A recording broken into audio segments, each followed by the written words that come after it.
you help the people to find businesses. Let's say they would not have a cash of 500,000 or $1 million sitting in there, right? So what sort of business do you recommend for such clients? How to make sure that they are not trapped into a business which is actually not making money? Well, a $400,000 laundromat will generate you probably about $50,000 a year. It will take you probably about 8 years to get back, and then a laundromat has a lifespan of about 10 years. I have someone 50-year-old used to drive truck. Tax lotto, something which is making you somewhere about $200,000 in commission. Very less business with very less headache, because you go in the morning, switch on a computer, the receipt comes out. Yes. Somebody pays for it, you give them the ticket, right? In the evening, you switch off the computer, switch off the lights, go away. So if someone sitting here today has a stable income, has good savings, and has the itch to do something more than what they are doing with their job, what is that one step that they should take this week? I think the best step is they should. A lot of people I speak to, whether it be in IT or be it in corporate, are asking very similar questions lately. Should I buy another property? Should I start a business? Should I buy a business? And a lot of people honestly don't even know that you can also finance business acquisitions. So today on Level Up with Priyanka Shah, we're joined by not one, but two experts from their field. We've got Vaibhav Grover, who's a business broker, and Hardik Shah, who's a finance broker. And we'll be having a very real conversation about all things business, property, lending, and also where the opportunities might really be. Vaibhav, thank you so much for joining us again. I think it's the right time of the season where everybody, the negative gearing talk is on. The budgets have really created negative sentiment for the property owners. What is it for the business owners? Is it the right time to buy? What are your thoughts on it? Thank you for having me again, Priyanka.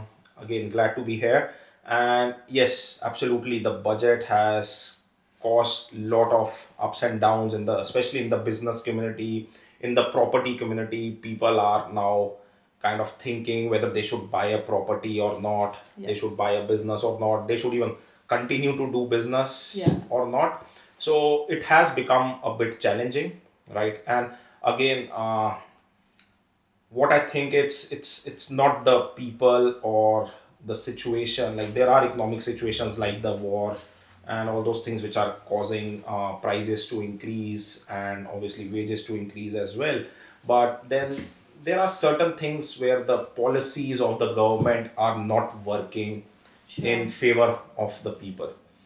And Well, it's the people's favorite job is to keep cursing the government all the yes, times. and I'll be cursing here a few times as well, because I think some of the policies are not helping people.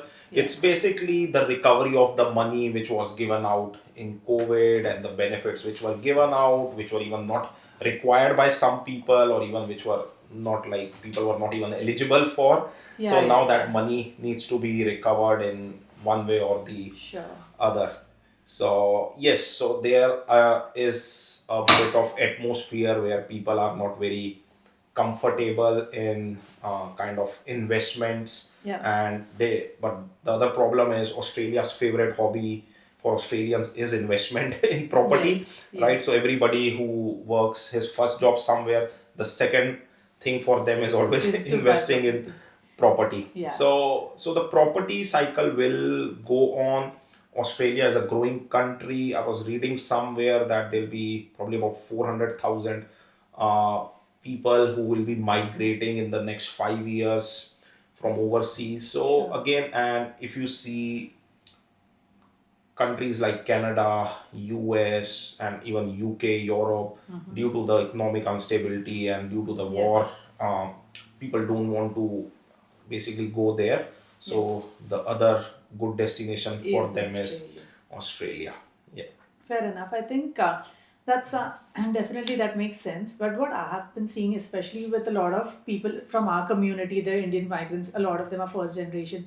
The obsession with property was always the case. It's being shaken up a little bit. And a lot of our community are also IT employees. Like IT was a big thing. And with layoffs being so common and rampant, AI is disrupting everything and they're losing jobs. Affordability crisis, a lot of this.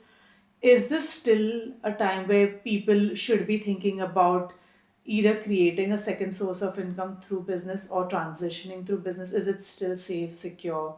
Yes, absolutely, Priyanka, and that is what I tell everyone, right? You should always like your job will kind of help you do the savings or invest in property, but you always have something on the side, like a side hustle, which basically helps you even run your day-to-day expenses, Yeah. right? So I'm a big believer of entrepreneurship, right? And I do get people every day who ask me that me, my wife, or me, my husband are working.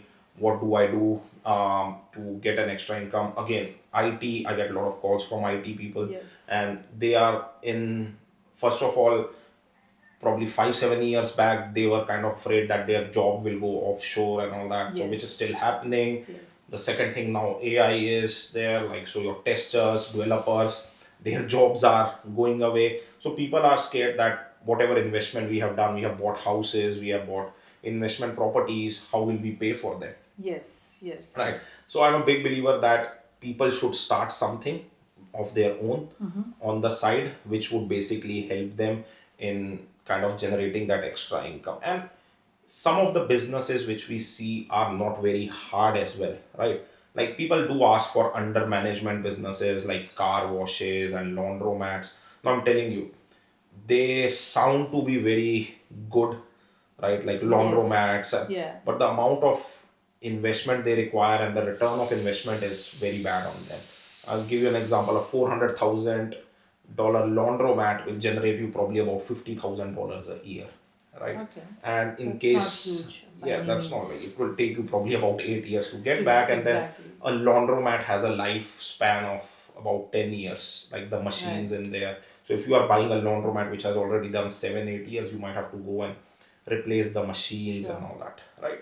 So again, there are these good investments, and yeah, you don't need to go there, you can monitor it easily and all that, but they are not making whole lot of money, right? But Sure. on the side, there are other investments, as we speak about last time as well, play centers, which you can kind of, if you're working from home, take your laptop there.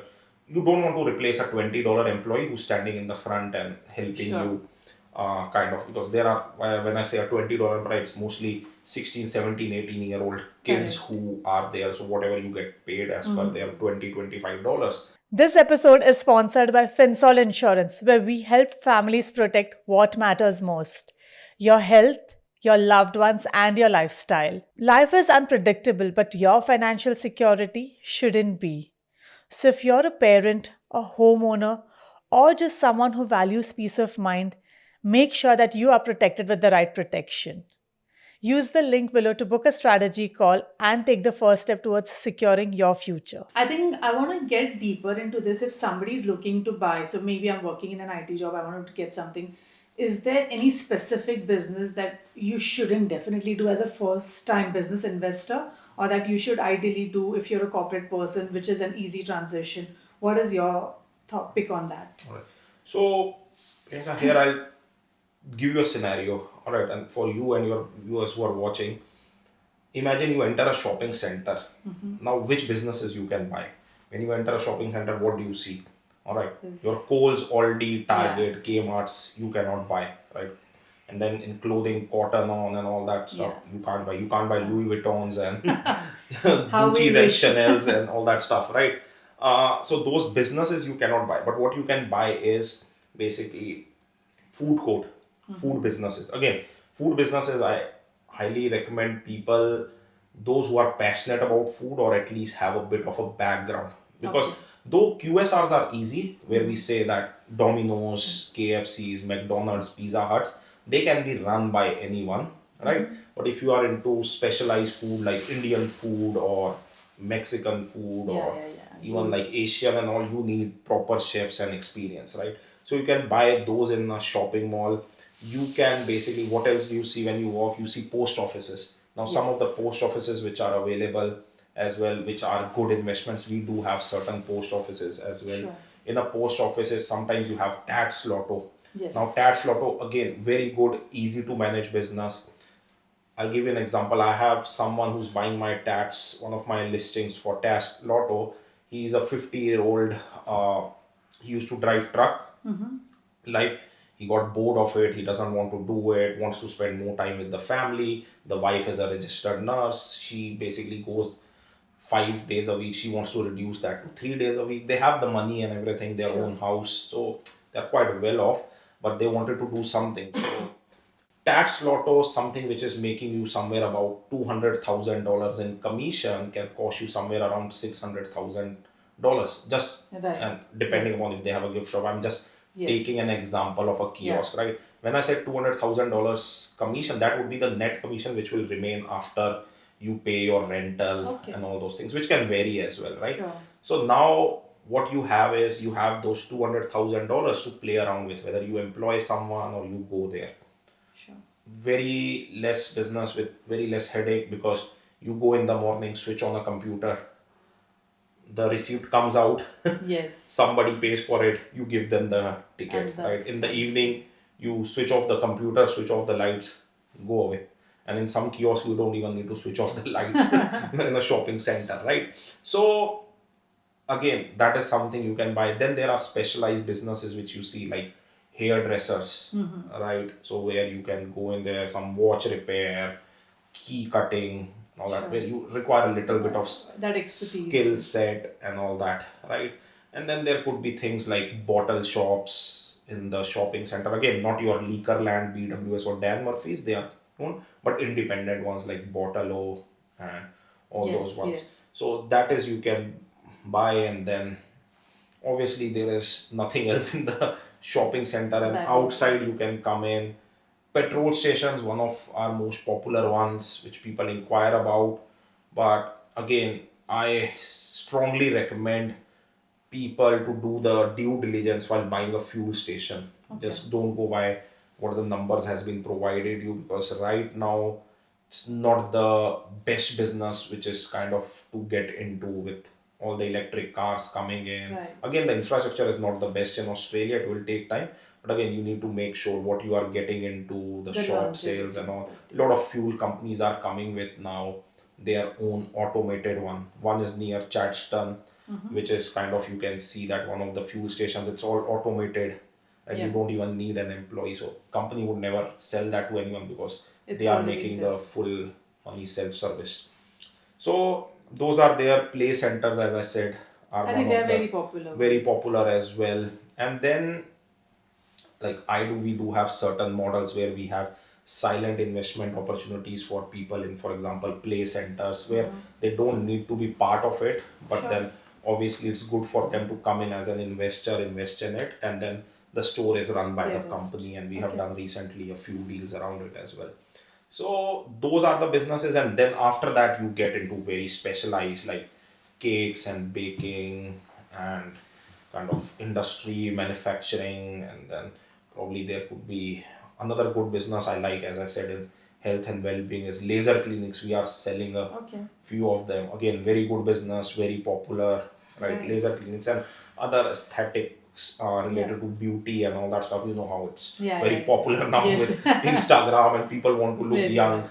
at certain ages as well. So Yeah. yeah, very popular and very good money in there. Sure. But then again, that requires more technical skills, and you should have a know-how. But is on it that. necessary? Because then it's already run by the experts. So we are selling a few laser clinics for a well-renowned brand as well, which has been owned by someone and comes under like a franchisee, right? Now these are run under management. Obviously, you hire nurses for certain procedures, and then you hire employees, and it's all being run under management, Yeah. right? So you don't need to be an expert at that. You just need to hire the experts of that. Sure, fair enough. But what have you been seeing, especially with all this chatter around negative gearing being grandfathered? Like, are you seeing people transitioning from investment to business? Are you seeing more inquiries, more people wanting to invest versus property? So, see, business is always an interest to people, right? Especially Southeast Asian, Indian communities, subcontinent. These people have always come from that background back in Yes. India, Pakistan, Bangladesh, that, and they want to come here. They are hardworking and want to establish businesses, especially with the Chinese, Malaysians. I get a lot of customers, right, who want to establish their business, because in their head, like, job was never there. They always wanted to Sure. come and do businesses. So with negative gearing being grandfathered and all, the idea is that how you basically now save taxes on your income, right? Yes. So Yes. when so the idea here is with businesses, what you can do is rather than saving it, what you are doing, you basically take that income and try to invest in a business, right? With businesses, you can basically now you can take a, what would I say, a punt or something, that income which was kind of negative gear to you is now Yes. basically being taxed, and you invest that in the business, and Yes. then obviously if it makes you money, that's good for you. If it kind of, it's a bit of risk as well, like Sure. every business, and if it is not working for you, you can basically Yes. close that business. Yes. But obviously, coming back to your previous question, where whether you should do a business, I think everyone should try a business. And in today's world, if somebody is saying that I can open a cafe and I can prepare a good coffee, right? Nobody's stopping you in promoting it, right? You have Instagram, TikTok, social media, WhatsApp. You can basically do marketing like free of cost, right? Yeah. To make an account on Facebook, TikTok, Instagram, it does not And cost you money. So you should go in there, take a business, put your best in and there, try. market it, try it. If it works, it works. Again, when you go into business, you need to be risk averse, that you don't take a Yeah. 10-year lease and then you are stuck with it. And Yeah. so you have to be very careful Yeah. No, absolutely. around it. And yeah, so there is a high interest in businesses after the budget as well. So a lot of people are inquiring about how they can kind of diversify their portfolio, because like before the budget, there was, I have a lot of buyer agent friends, and they come and give me the stories. Okay, this guy has bought his fifth property and sixth property Yes. and all, Yes. but that was all being very good because you were trying to leverage. Now even the That will. and later our specialist Hardik will basically explain as well on how uh, how even your lending now has decreased, right? Like Right. whatever, Yes. like with your, Yes. Yes. I don't know exactly, but like if your salary was 100,000, you could have borrowed probably whatever 500,000, but now that borrowing capacity has gone to 400. I don't know the Absolutely. exact numbers, but Yes, I've but heard no, from a, absolutely. so The your numbers have capacity has, changed. yeah, so just buying property after property after property might not make the best sense for you. Yes. And imagine if you lose your job, it's like all the dominoes will fall, It right? will And have a like big impact. Yeah. because Yeah. what you are doing is you are obviously not making that much money, and if the interest rates keep on rising with the how the economic situation and inflation is, your rent will remain stable. The rental laws are there which protects the renters, Exactly. right? You cannot increase the rent in two. Like I think Yeah. the Yeah. new Yeah. law is like you cannot increase the rent in 2 years, but but But the you government have can to keep increase the paying. interest rate every quarter, right? Nobody stops them from doing that, Exactly. right? Exactly. So you have to be careful. You have to diversify your portfolio where you are putting in. Yeah, buying property is good, cool. You get capital growth, but you need to see Yeah. Whether it works long whether term as well with work all the works changes long term that's. or not. Otherwise, you try to sell it after 5 years. You have made 100,000. Yeah, government takes puts taxes on 47% of 40 it. or yeah, and then they $75,000 would come as under taxable income and all that. So you Yeah. technically lose half the money of what you have done there. True, true, true. No, absolutely. But talking about businesses, specifically about industries, if you can just give brief insights on all of them, because again, people would have thoughts and lots of options to look around when they're looking at it, but not much insight. So, NDIS is a popular one that's coming up a Absolutely. lot, and a lot of people and a lot of my clients have been particularly been talking about it. What are your thoughts on it? So NDIS has been a controversial business, right? Lot of things you see on social media or on news, right? And government is taking actions against it. People have tried to rip off the system as well, which we have seen. So when we say that NDI businesses, like some people are trying to sell their licenses for 50,000, which is of no use. The idea is your NDIS license or your business is as good if you have providers, Okay. right? Like if you have kind of people who are giving you money to provide them support services, Yeah. right? So your business is as good as that, right? Now, when you go into NDIS businesses, again, you have to do a lot of due diligence, right? Who has been running it, how many providers you have, what type of providers they are, because sometimes there are providers who pay you $20,000 a year, and then there are providers who pay you $400,000 a year, depending upon Yes, their yes, condition and yes. situation. So those are there as well, where you have to just make sure that the money which is coming, is it good or not. And then obviously what you need to take care is, previously now I have seen a lot of NDS businesses, when they come to us for due diligence, we had seen that people have been ripping off, like for half an hour they are sending a $200 Really? invoice for cleaning and all that stuff. But those things are being cracked down as we Right. speak. I was speaking to someone in NDIS, and now they were saying that they'll be linked to the ATO and all that stuff. So Yes, yes. whatever their money, that $400,000, if you have a like high paying provider as well, all all their dollars will be matched to the Yeah, invoices yeah. what are being provided.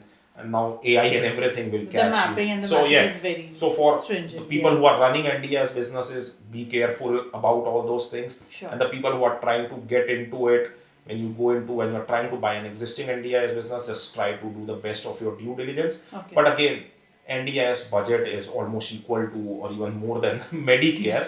So the industry is very big. It's like $50 billion or something budget Yes. was there last year. So yeah, very good business. If you are a people person, you can basically help people. Yeah. You can find the right support workers, but you can do things with due diligence and being very careful and following the protocols Doing the and right everything. thing, yeah. Then you will do the right thing. Otherwise, someday you will be get caught. Okay. So it's, yeah, definitely, yeah, we want people to do the right things. Things, For yeah, sure. absolutely. What about car wash businesses? Any So car insights on washes. I recently sold a car wash like 2 days back. I had a Okay. post which settled. I'm selling a few car washes as well. I have a couple of deals which are going on. Now there are two types of car washes. Like one is your automated car wash, which have the highest inquiry. Whenever I put a car wash business for sale, 70% of inquiries are, oh, is this an automated car wash? Right. Now, automated car wash, yes, if you can find the right one, very good. If you can find a location built on it, good as well.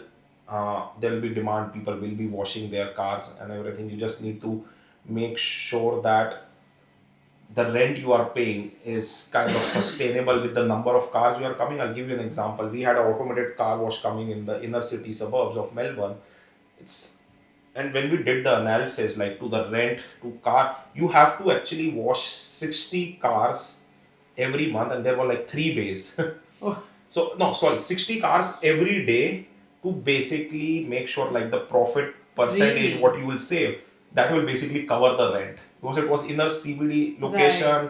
right. And Yeah, it's yeah, like yeah. the traffic was there, but 60 cars, it's like a very high number. And not every day you'd get, Yeah, like, yeah. weekends So, are normal. so average, if you are doing 60 cars a day and you are making like, And you just and break we even did some then. analysis, like if it's like a $15, $20 automated Yeah. wash, and people come back, people are not paying more than Yeah, that yeah, yeah. for it, and then you will basically, after every expenses, you will save like $4 or $5 and all that stuff. So that is how like it was, and the Yes. rent was like massive. So we did Sure. a due diligence for a customer, and we said that made not the right thing, Right. The second one are hand car washes, which are popular, hand car wash and detailing, where people kind of spend that money, they bring their car, and obviously when people have expensive cars, sometimes they feel that if it's, those automated car wash, they might scratch and all that stuff. So they bring two hand car washes where you can do hand car wash detailing. Now hand car wash, Priyanka, is not a car wash, it's a HR business. So you need to make sure that you have the right employees. Right. So because and these people, they stick with you. Otherwise, I have seen that in winter the poor owner has to go there and do clean, because nobody's putting hand in 5 degrees Right. of weather in a cold water, Sure. right? And or obviously they want better money for it, right? People say, "Oh, we'll drive Uber in the rain rather than do that. standing Fair in there enough. and all that stuff," right? So those are the things for car washes. But again, good businesses, if you can find the right location, shopping centers are very popular Okay. for those locations, where because you automatically get people Yes, coming yes, in, and yes. and people like going to shopping center car washes because they can park the car and spend 3-4 hours in the shopping center and come back. No, absolutely. But इन सब में like especially अपनी Indian community में what are you seeing कि सबसे ज़्यादा लोग किस business में इंटरेस्टेड है, किस में जा रहे हैं, और what are you selling Most of. देखो इंडियन कम्युनिटी में का again there are cafes restaurants, हमारे इंडियंस को फूड का बिजनेस बहुत पसंद आता है, ठीक है, कि मेरे पास वेस्टर्न सबर्ब नॉर्दर्न सबर्ब में जहाँ पे हायर इंडियन पॉपुलेशन है, हम बहुत सारे कैफे बेच रहे हैं, पीपल आर आस्किंग फॉर मिठाइयों की दुकानें, ठीक है, वी हैव बीन इंक्वायरीज के भाई हमारे को कोई फ्रेंचाइजी इंडिया से लाके, we do work in lot of franchisees, तो हमारे को वो फ्रेंचाइजी चाहिए, ठीक है, तो इंडियंस में खाने पीने का शौक हमेशा रहेगा, तो वो एक चीज़ है, ठीक है, तो that works very well for Indians, ठीक है। इंडिया में, और ये मैं हमेशा रोज एक किसी से बात करता हूँ, इंडिया में हमारे ना पेट्रोल स्टेशन, लोगों को लगता है कि इंडिया चाहे पाकिस्तान हो गया, क्योंकि मेरे काफ़ी क्लाइंट्स हैं वहाँ से भी, तो वो कहते हैं भाई हमारे को ना पेट्रोल स्टेशन ले दो, तो मैंने कहा यार कैसे करूँगा, तो उनको ये लगता है कि इंडिया में जब हमारे मम्मी पापा बताएंगे ना हमारा लड़के के पास पेट्रोल स्टेशन है, तो it looks very glamorous and वो भाई के पास बहुत पैसा है।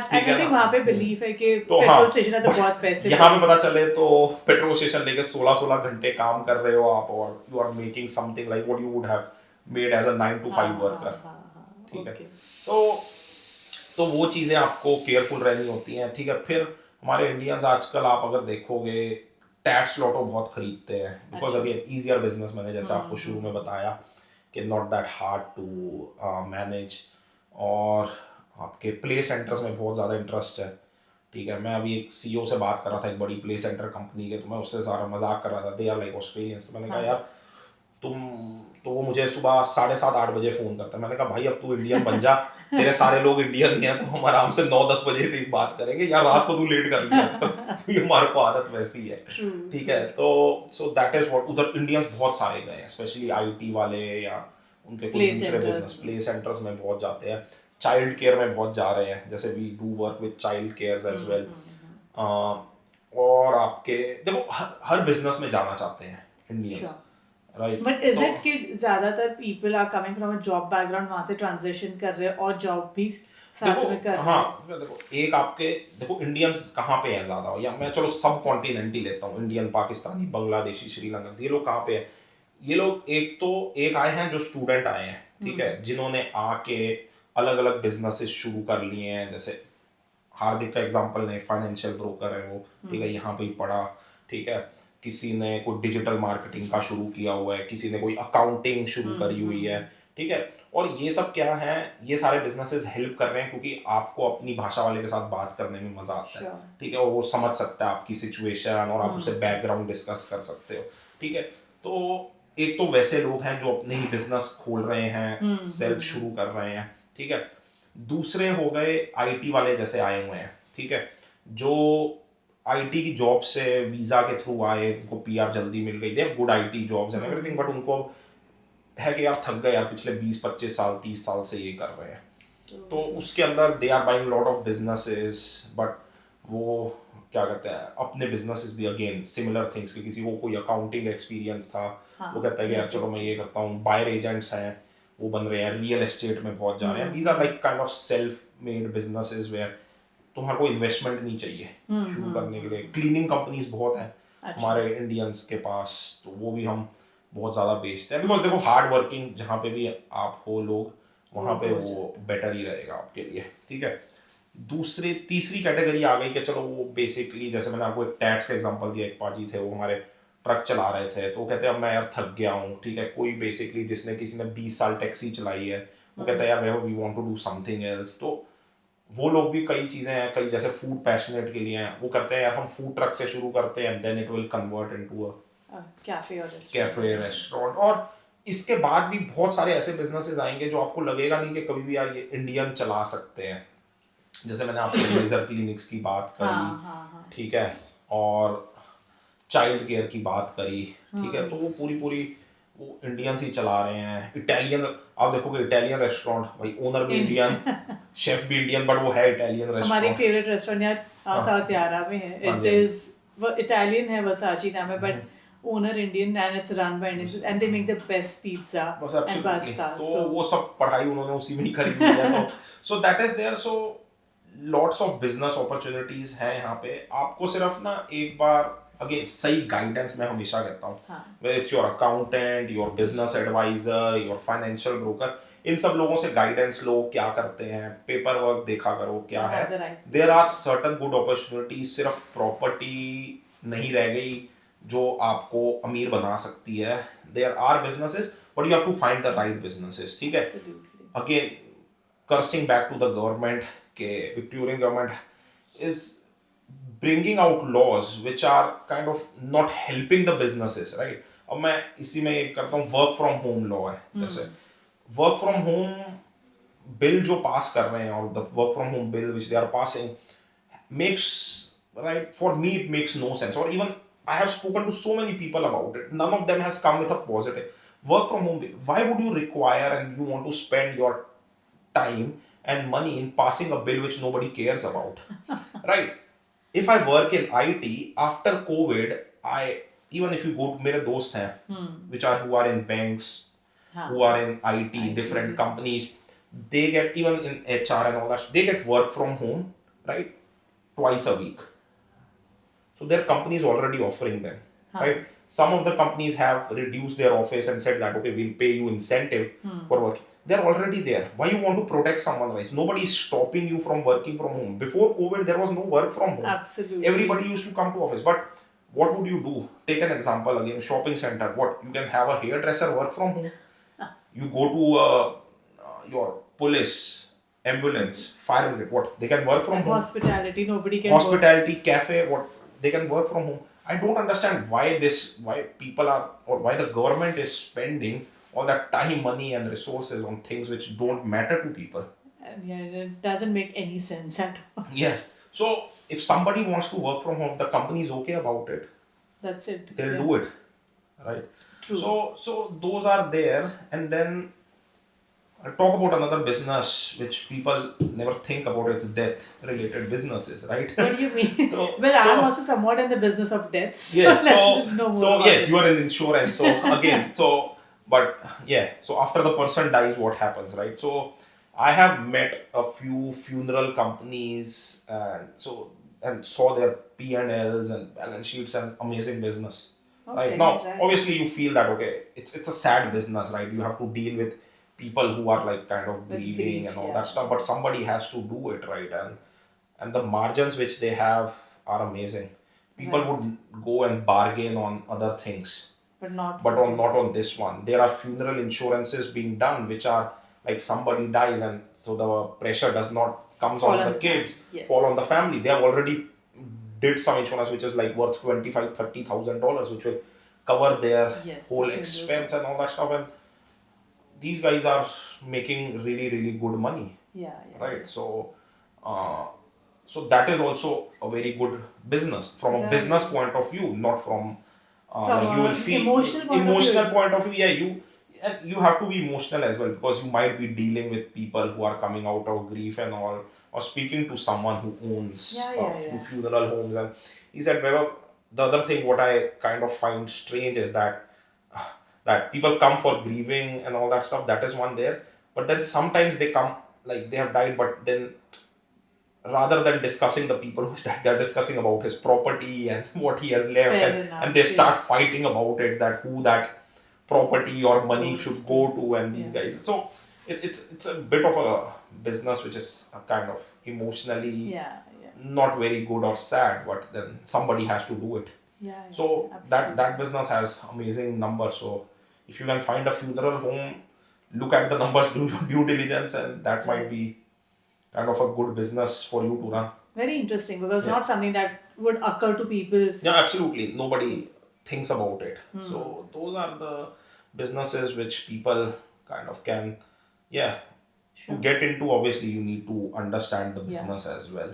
If I have someone who's got 150 or 200,000 sitting in their offset account, what practically can they get, and what is the process? I think Hardik has agreed to join us for this conversation Yeah, as sure. well. So he'll talk about the finance things. You tell me about what sort of options we can get, and let's get into that practical scenario. No, that's a great question, Priyanka, because everyone is sitting with that type of money in their offset, $150,000-$200,000, where they will be sitting in the offset and then they want to start something. Obviously, it's not risking their entire life savings and everything, Yes. right? You need to still keep for next 6 to 9 months Yeah, of yeah. money in there, and whatever you have, then you basically talk to an expert like Hardik and say to them that I think we want to basically buy a business as you go for home loans, right? Where you kind of approach the broker and say that we want to buy $1 million house. So if you don't take that, if that Yeah, yeah, LVR and all that stuff, so that 80% you should basically be get funded by the bank, and 20% you should have it with you, right? So that 20% is $200,000, right? Sure. And then that is there. Business buying is very very different, and that is where we recommend specialized bankers, commercial bankers like or Yes. brokers like Hardik, where they understand how to read the P&L balance sheets, and they obviously are better informed about how much you would get if the business is making, Sure. and if they have certain P&Ls and everything, and how much you can basically secure against your property, because Yeah. business loans are unsecured, Yes. right? Yes. So banks require different type of things, and I think Hardik can detail He'll much shed better. some light on Yeah. that. So, Arti, we're just talking about someone having 150 to 200,000 sitting in the offset account. What can they do? Like, how can they get a business? What sort of lending can the banks offer? And Weber will share about what sort of industries potentially we could get with that sort of money sitting. Yes. So, Weber sir, lot of my clients are actually looking to increase their income and they want to get off their job thing because they feel it's not having that security, not having that flexibility, and they want to earn more money, for their hard work. So, you help the people to find businesses. A lot of them are not able to spend, let's say, they would not have a cash of 500,000 or $1 million sitting in there, right? They would need a loan, which technically they can get a 50% loan on the business purchase price. So, what sort of business do you recommend for such clients? What to look forward in those businesses? How to make sure that they are not getting in or trap into a business which is actually not making money? Absolutely. So, are they, as I was speaking to Priyanka, right? Obviously, people have 150, $200,000 sitting in their offset, and obviously, you need to make sure that there is 6 to 8 months of money sitting in there, like their emergency funds, which they can keep aside and then have this money, right? With businesses, as we get unsecured lending, right? So, you basically cover them with the property and all, right? Now, any business, what we say in the industry is like any business you buy on an average, like standard businesses, not every business has about 2.5 up to 3x of return, right, on their EBITDA, Hmm. right? So if you buy something worth $200,000, right, so you want that return in about 2 years time or 2.5 years time and all that stuff, right? So you, oh sorry, so when you have a $200,000 EBITDA, that business might cost you 400 to 500,000, right? So you'll get your return in 2.5 years.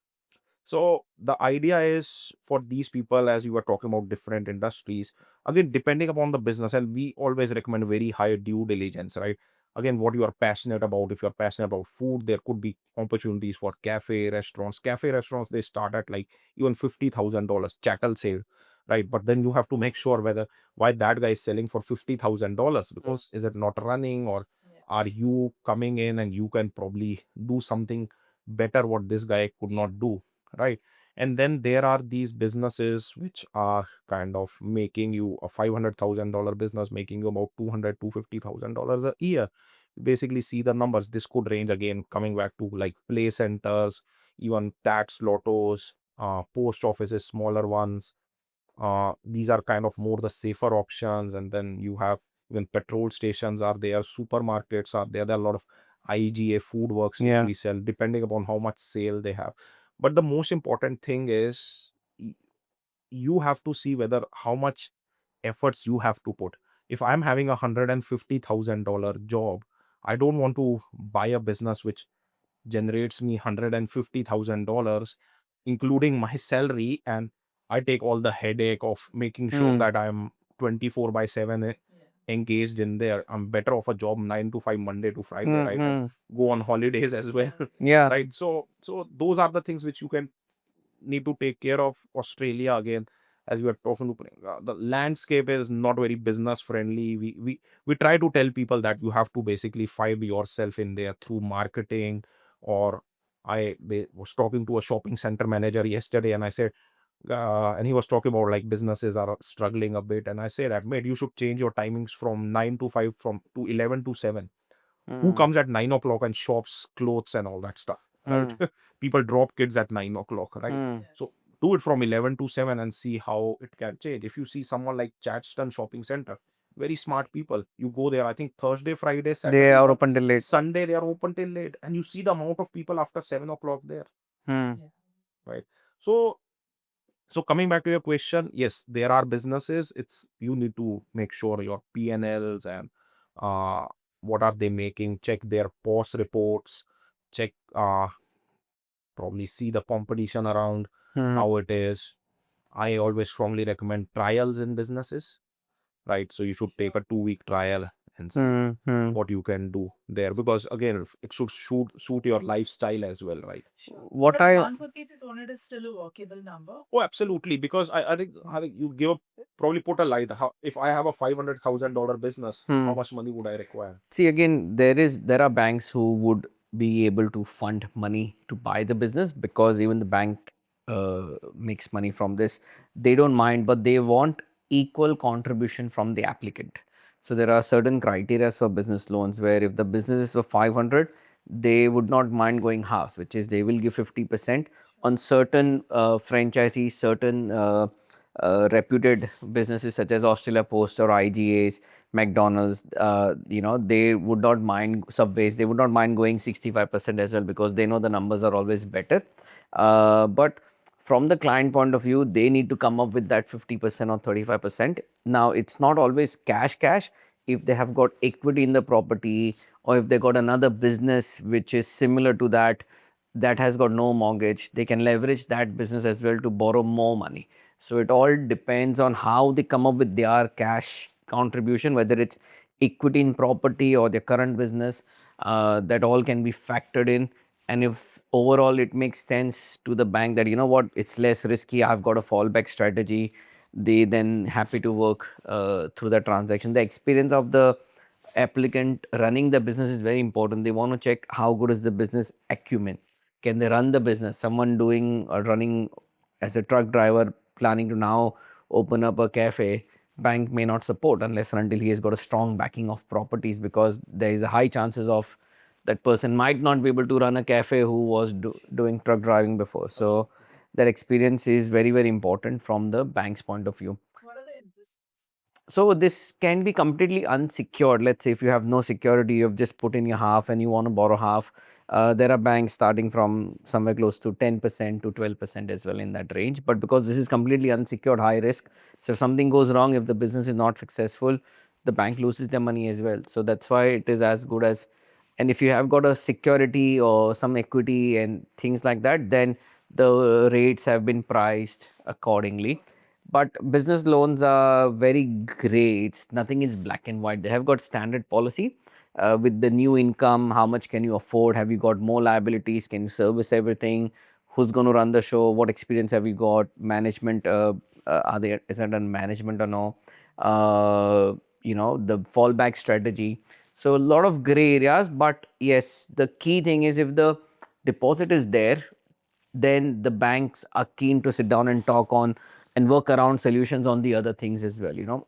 So that's why that is always the key thing, where people think it's like a property, I can buy a business with only 10% or 20% deposit and that's it. Yeah, but that's actually not the case. Equity and all those things can help. Yeah, yeah, yeah. And that is where I kind of recommend my clients to find brokers like Hardik, because you need to have a commercial understanding. I'll take an example where I think Hardik helped that client afterwards. Like they basically hired someone like who helped them buy the house and all that. And then what this broker did is like there was certain P&L which was provided, and he just straightly sent to the bank, and the bank rejected it because he thought it would work similar to like a home loan, right? But obviously when you present the case, there has to be kind of add backs in the business, because these guys had like couple of cars and all that stuff and everything, where people want to have that add backs, and you need to give a story to the bank on how the business would be run and everything. So you always advise that find a good commercial broker. Not always your residential broker can help you. Property is easy, right, as compared to business. So you need to understand the P&Ls, balance sheets, how to present it to the bank as well. I think, as rightly said, uh, there are bankers that we work with, and we have got strong relationship with a lot of bankers within different banks, who also helps us to present the deal in such a way that it becomes favorable, it becomes in the client's favor, making business plans or cash flow forecasts, or how they're going to run the business after taking over. Those things do matter a lot in getting the loans approved. But I had another question for you, Vaibhav. A lot of the clients are not planning to go full time into business. Their intention is, I want to continue with my job, I've got a bit of flexibility, I've got a bit of a time, I want to make more money. And I think instead of starting anything from scratch, a lot of people are getting into the time where, oh, existing business I can run, which can be like cafes or restaurants or something else that may be after hours, or that can be managed with a full time job or a part time job. So what do you suggest them, or what sort of business they should look at, or how can they run it? Because they think they can do it. Maybe it is not easy at it may sound as well, so what things that they need to be mindful of before getting into some any businesses as a part-time business as well? Well, that's a good question, I think. And this is what a lot of people ask me as well, right? Now with part-time businesses, there are a lot of opportunities, like from donuts to boost juices to ice cream shops which we sell, to bubble tea franchise. These are small businesses. You can buy them for 150, 200, $250,000. They have a set SOPs which are there, right? Nothing hard, like ice cream will come from somewhere. You basically have a scoop, you give the scoop, and the easy operation. You can hire basically school kids, right? Any one above 14 year 9 months, I think that's the age, or above 15 years. You can hire them in the business, and obviously kind of keep them under guidance, right? Now if you are working 9 to 5 and all that, so you don't need to go there all the time, right? You might go there like in the afternoon, just to check up on things, over the weekend, just to make sure that when there is a lot of traffic, right, you are there to support your employees. So those are the businesses which you can start with. The other one which I was talking to Priyanka in the start is kind of, we do have certain businesses which we kind of bring silent investment opportunities. The idea about silent investment opportunities is that you invest at a certain percentage and you become a silent investor or owner in that business, right? You don't need to work in there as such. The company will run and support. You become a shareholder and support the shareholders, right?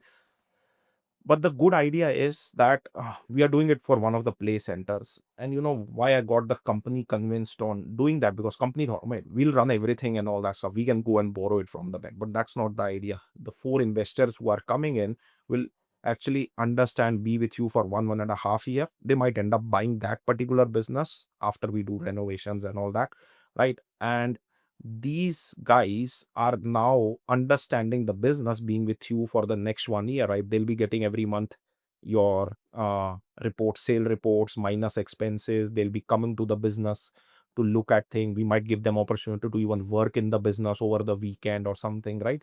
But then the thing is that trains them. Next time if there's a play center opportunity, they know in and out how to read the numbers, Hmm. right? So they become more confident in buying a business. Now we are doing this for child care as well. We are doing this in play centers, and then certain other, there's a laser clinic where we are bringing in investors as well, right? But the thing is, when you are someone being guided by someone, Hmm. right, obviously you make your money, the plan is all there. Not that you lose money and all that stuff, but technically you are making money plus learning something Learning as well, something. right? So the next time you go into a business, you are much more Hmm. Hmm. confident about it. How about the legality of this? Or, for example, someone putting in money, how safe it is for them? Because Yeah, you're not the owner, right? You are still an investor, which correct, means you still don't have any decision power. correct. What sort of returns approximately you could expect, and how can they protect their investment? So when we present you that model, it's basically data backed, right? So we have already implemented that in previous stores, and we are bringing that. Okay, and this is model, like for example, whatever money we are facing, we are using for renovations. Renovations means that a play center is now 10 years old, and we are bringing in new, more fun equipment, right? So when, and we basically present the data which has been existing for other stores. So a store in Queensland or Sydney when it was renovated with same amount of money, now their sales are from the last 1 year like this much, right? And these sales, now the EBITDA increases, and this is the value of the play center today. And with similar EBITDA, this is what we have sold in the market for. So it's kind of more data band which we are working on, right? The risk legality, business is risky, right? Like as you invest in property, you never know what will happen. You have bought a house, it burns down or something, and insurance does not give you money, then it's your loss. So with business as well, again, if you buy your own business, you doesn't work well. But what we try to do is when we bring in people, it's kind of, you have to do your due diligence. We want you to take your financial advice from accountant, your legal advice from lawyers. We provide all that data and everything, and if they like it and everything, they get it. So it can sound like a more investor opportunity, but we make them more partners rather than investors. Because at some point of time, like for example, I had in one of my investments, I had someone who basically came back in 6 months and say that, mate, I like this, I want to take over it. Because I think this is a very good segment now with what's happening around the budget, where the property market may not give them the returns. The share market has got again capital gains. So people who want to do business have got the money but may not have the time. So for them, this is a very good opportunity where they could invest their money and they could get what, probably 12-15% return. Probably about 20-25% return per year if it does well as per the numbers and everything. But again, as I said, Things can vary. disclaimers that it can vary as per the market I'm- condition, situation, and all those things. And then what we say that is that this money, once you are confident in it, right? Like people do a lot of, like we work with acreages as well. So there are a lot of people who do syndicates, friends get together, they get syndicates. I have friends who are buying, like we sold one of the tax lotto, which was bought by 4 friends, right? So people try to do all those things as well, but here we give them a like a safer environment to do that. But again, as I say to everyone, I could be the best in running a business and then I get another opportunity and I might lose money, right? So you always have to take everything with a pinch of salt. By you it can go south, but obviously when we try to take an opportunity or bring an opportunity like this, it's very kind of data backed and I for think people. again it's like a big company and they have shares. You just buy their shares. You're kind of investing in the company. You don't know what's going to happen. It's going to go up or down. But with your model, at least it is small businesses or whatever it is more involved. You probably would get know the owner and the businesses and the processes that you would not have been able to do it if you're buying shares of BAP or someone else's. Yeah. Correct, absolutely. So at least this way they are getting more exposure to learn businesses, how that operates and all those things. I think the key thing would be for me, or I think for most of my clients as well, the person running it, how trustworthy and how good as a person would be. So And that all is the what we do, Hardik. I'm not running it. It's yeah. not somebody. It's not me, you, or Priyanka will be running. It's the company who has been running a business from 20. So we basically put the company's skin in the game as well. So if they are running you, and then if you have to judge their kind of capability, they have been already running 3-4 successful corporate stores. So what they are doing is, so everything is handled by them. It's not that it's handled by me in particular, that I have to go every day and open the door and shutter and like basically look for the marketing, everything. It still runs as a corporate store on how the company would run it. And everything is transparent to those investors in terms Everything, of right? the Yeah. numbers and in and out, whatever it is. You, So you get every month reports and all that. And see, it's again, it's not like a very big investment or something. Investments can range anywhere between 50 to $100,000 makes sense. per shareholder, right? So overall, like 300, 400, $500,000 raise internally. So it's not like more of a investor model. It's more of like we are bringing 4 or 5 people together and they are investing, right? Rather than 3 friends who came from India were staying together and now investing. It's something similar, right? You, because you know 4 people, you basically bring these 4 people together and then invest in a business. Yeah, right. But yeah, but the good thing is that it's not that that all these 4 people who are investing, they have done their research as well. They have even looked at the numbers, and the idea is, see, if they become successful, this syndicate can do another project as well, right? So that is what Fair I enough. have people, like I have had a syndicate of 35 Telugu people, right, from Hyderabad, right, and they want Wow. to invest in property or business and everything, but they are all together, all IT Hmm. background, right? So Hmm. so there are opportunities where people want to invest. So, and as I say, like, you are not putting, like, rather than putting $500,000 by yourself and thinking that, okay, whether I'll be able to run a business, yeah, put $50,000, And try. learn it, try it. If it becomes successful in 1 year, go Exactly. and so learn to swim in a swimming pool rather than directly jumping in the Ocean. ocean, right? And I think with that transition model of probably owning one in the future as well, learning and investing, I think it's a very good model with people looking for returns. Absolutely. They don't have much options left. Correct. What is the ideal business net profit that you should be looking when you're reading a profit and loss of someone buying a business? Like, very variable question, right? Depending upon the business, as I said, your return, again, depending upon business, something like tax and post, which are easy to run and hard to get, like a post office would have like 4x of the valuation of their EBITDA. So something like, if it generates $200,000, you might get it for like 700, $800,000. A tax lotto for somewhere about $600,000, right? EBITDA, I mean that after expenses and all that stuff, right? What is remaining with you as a owner if you put your wages in there as well, right? So that is there, but something like a cafe runs on 1x, 1.5x as well. Mm. A cafe which is making about $200,000, probably might get it for 300, 350, right? To a play center which is about 2x. Fuel station, again, very variable depending upon whether it's a heavy site and you can expand it, and it's a new site which is Hmm. coming. Hmm. Anyone looking to buy a business, or let's say they have found something, can you help them in terms of as a consulting?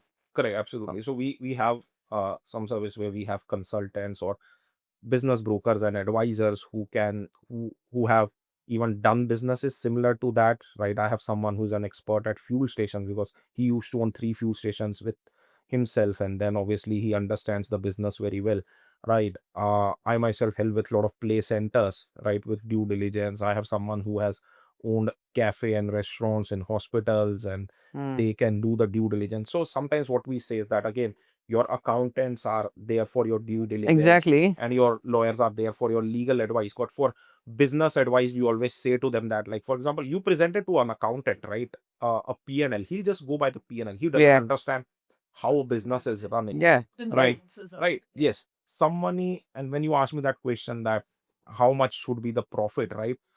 A profit in a $200,000 to generate in a cafe is a lot of headache, Hmm. right? The amount of time you have to spend, chefs, cost of goods you are running every day to get the material, you are doing marketing and all that stuff. To generate similarly $200,000 for a tax lotto is like, you come in the morning, switch on the computer in the shopping center and wait for people to come, right? No cost of goods, nothing. You don't have to pick everything. You don't need to be dependent on employees. It's like no Hmm. chef required, no, like, Hmm. even like I can go and stand there. I can put my dad there, right? I can put my cousin, like, who is basically a student, come, who's 21, 22-year old. He can basically work as a part-time there. You can, Easy to run. easy to run, easy to understand, right? Hmm. And again, in cafe you have to manage cash, you have to manage payments, customer reviews and all that stuff. In tax Hmm. lotto, nobody gives you a Google review, right? Hmm. And what, he gave me the ticket, I give a 5-star review, or no, he was not very polite, right? There is no things like that, right? Hmm. So Hmm. so so that's why I said, like, a $200,000 EBITDA cafe might sell for 300, but a $200,000 EBITDA with tax lotto might sell it for 600. The time and the effort, right? Somebody can do tax lot of being part-time as well, but cafe, I don't know, you Hmm. cannot run it part-time. But I think also with your experience, you can tell is there an opportunity to increase the sales or somehow reduce the cost, because these are the two most important factor to Correct, increase your bottom absolutely. line, yeah, which is either sales goes higher and there might be ways that the current operator may not be doing, which you might have spotted. You know what, he hasn't been doing takeaways a lot or whatever, they could add this and that could You can add increase, Uber Eats and all that. you know. So again, accountant can't tell you all those things, Correct. they So can that is where only. business advisory comes into play, where we say to them is that, okay, there is a business similar to you which is doing, like, we say that, okay, this guy, they are retiring now, they never run a social media because they obviously don't understand that. But you can basically get up every day in the morning, spend 5 minutes, make an Instagram, TikTok, right? And then, yeah, True. you might get more customers, right? So business advisory, when people come to us, it's not about just looking at the numbers. Obviously, we try to protect them. Your accountant will never go and do a trial with you. You actually go and do a trial as well. We have caught petrol stations who are lying on numbers because they were scanning one box of cigarette every day, right? We have had veggie shops who are lying on their numbers because they were saying that 50% of our sale is cash, which basically is not possible because nowadays people don't carry cash, right? Yeah, we have had different things coming up, which obviously from an accountant point of view, and again, Yeah. I don't say that people do that, but then people are there. There is a few percentage of people which try to basically play around with the numbers as well, right? Which again, our idea is to protect you as much as possible. Exactly. And I think people now are using buyer's agent, for example, right, for their services. They are adding value, no doubt. But when they're buying a business, and if they're buying one, whether it's through your business or someone else's business online or in Queensland, and if they're not having a business advisor to guide them for whether to buy or not to buy, it's a very foolish decision, because without your help, there could be X number of things that could go wrong, and they would not even know that, oh, I got the wrong figures, and then you can't do anything much about it. And So, people try to do that. There are people, because they want to save a business broker's fee, they list it on Facebook Marketplace, right? That I'll have a business worth about $200,000. I'm not saying the seller is basically a bit foolish here. It's the buyer who's actually looking at it and going in there and thinking that, okay, I'll buy it. I have had buyers who have approached my sellers directly and saying that, okay, we'll buy directly from you and all that stuff, right?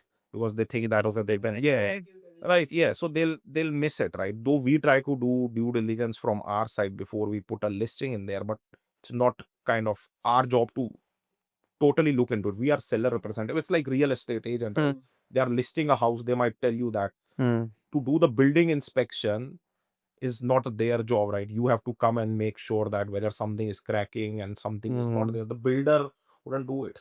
no, but that's a good that you do offer that service, whether it's your business or whether they buy anything. They can still approach you to, hey, I want to buy this business. Can you help me to do the due diligence? Correct. And that is the safest way where yes, no, whether we should buy or not. Vaibhav, thank you so much for your time today. But before I let you go, there was one last question that I wanted to ask you. So, if someone sitting here today has a stable income, has good savings, and has the itch to do something more than what they are doing with their job, what is that one step that they should take this week? Not this year, but this week. I think the best step is they should book a consulting with a business advisor. So someone like me or many other are there in the market who have businesses. Come discuss your situation and we can help you out and helping you judge as well that how much you should invest or what's and how much you should basically spend time in it or whether you should leave your job or not to get into business. I think I agree. At least they should have that thing to take that step, at least talk. Someone to hold hand and guide Correct, you. absolutely. Sounds perfect. Thank you so much again, Vaibhav. Thank you, Hardik, for joining in. Thank you Thank for you. coming in. Thank you. Thanks guys, bye. Thanks, Saurabh.